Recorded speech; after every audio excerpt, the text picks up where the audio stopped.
नमस्कार, मी प्राध्यापक विजय नवले. पोलीसच व्हायचं आहे असं म्हणणाऱ्या विद्यार्थ्यांसाठीचा हा करिअरचा पाथ आहे, ज्याच्या त्याच्यासाठी वेगळा राहू शकतो. परंतु मी आत्ता जनरल करिअर पाथ दाखवतोय, जो अत्यंत महत्त्वपूर्ण आहे आणि तो सगळ्या प्रकारची पदं कव्हर करतोय, म्हणजे अगदी अधिकाऱ्यापर्यंत. 12वीपासून आपल्याला ह्या संधी उपलब्ध आहेत. 10वीनंतर कोणतीही 12वी, सायन्स, कॉमर्स, आर्ट्स कोणतीही करा. आणि याच्यानंतर आपल्याला ह्या शक्यता आहेत. पोलीस शिपाई म्हणजे कॉन्स्टेबल आपण होऊ शकतो, सशस्त्र पोलीस शिपाई, त्याचबरोबर पोलीस चालक, कारागृह शिपाई, अशा पद्धतीच्या 4 आत्ता या अपॉर्च्युनिटीज 12वीनंतर आपल्याला दिसत आहेत. त्यानंतर आपण पाहू शकतो की हा विद्यार्थी म्हणेल की मला पदवी करू द्यात.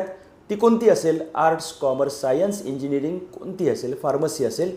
आणि याच्यानंतर तो आता MPSCच्या माध्यमातून जेव्हा जाईल तेव्हा पोलीस सब इन्स्पेक्टर PSI, दुसरा अपॉर्च्युनिटी म्हणजे DYSP, deputy superintendent of police.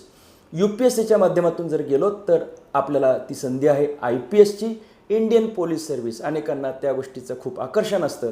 अशा पद्धतीने आपण पाहू शकतो की आपल्याला जर पोलीसच व्हायचं असेल तर या माध्यमातून आपण करिअरचा विचार करू शकतो. अर्थातच आपल्याला आपल्या आवडीनिवडी, सवयी, आवडीचे विषय, नावडीचे विषय या सगळ्यांचा विचार करायचा असेल तर स्वतंत्रपणे आपण संपर्क करू शकता. तुमचा करिअरचा पाथ आम्ही तयार करून देऊ.